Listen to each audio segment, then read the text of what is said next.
Hi అండి, అందరికీ నమస్తే. Welcome back to our channel వారాల లక్షిత్ పటేల్ క్రియేషన్స్. ఈరోజు వీడియోలో హెల్తీగా రవ్వ లడ్డు రెసిపీని ఎలా చేయాలో చూపించబోతున్నాను. చక్కెరకు బదులుగా ఇలా బెల్లంతో చేసిన రవ్వ లడ్డు సాఫ్ట్గా జ్యూసీగా చాలా బాగుంటుంది. ఇలా కొన్ని టిప్స్ పాటించి చేస్తే మనం బెల్లంతో చేసిన లేదా చక్కెరతో చేసిన రవ్వ లడ్డు రుచిగా ఉంటుంది. ఒక ప్యాన్లో 4 టేబుల్ స్పూన్ల నెయ్యి వేసుకొని దీనిలోకి సన్నగా కట్ చేసి పెట్టుకున్న డ్రై ఫ్రూట్స్ వేసుకొని లైట్ గోల్డెన్ కలర్ వచ్చే వరకు ఫ్రై చేసుకొని ఒక ప్లేట్లోకి తీసుకొని పక్కన పెట్టాలి. ఇప్పుడు అదే ప్యాన్లోకి 1 కప్పు బొంబాయి రవ్వను తీసుకొని మీడియం ఫ్లేమ్లో అటు ఇటు టర్న్ చేసుకుంటూ లైట్ బ్రౌన్ కలర్ వచ్చే వరకు ఫ్రై చేయాలి.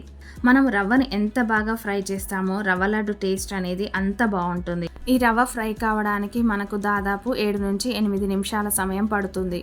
ఇప్పుడు దీనిలోకి 1/2 కప్పు పచ్చి కొబ్బరి తురుము వేసుకొని లో ఫ్లేమ్లో ఒకసారి ఫ్రై చేసుకొని ఈ మిశ్రమాన్నంతా ఒక ప్లేట్లోకి తీసుకొని పక్కన పెట్టాలి.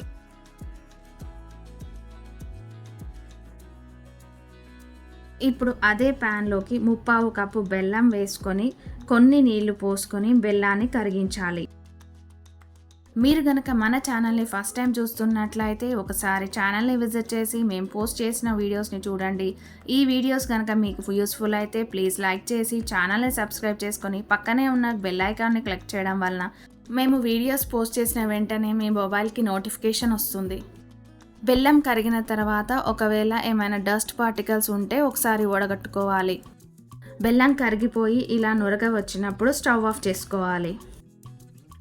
ఈ బెల్లం మిశ్రమాన్ని మనం ఫ్రై చేసి పెట్టుకున్న రవ్వలో వేయాలి.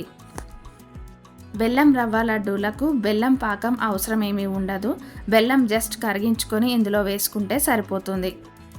తర్వాత దీనిలోకి యాలకుల పొడి, మనం ఫ్రై చేసి పెట్టుకున్న డ్రై ఫ్రూట్స్ వేసుకొని అంతా ఒకసారి కలుపుకోవాలి.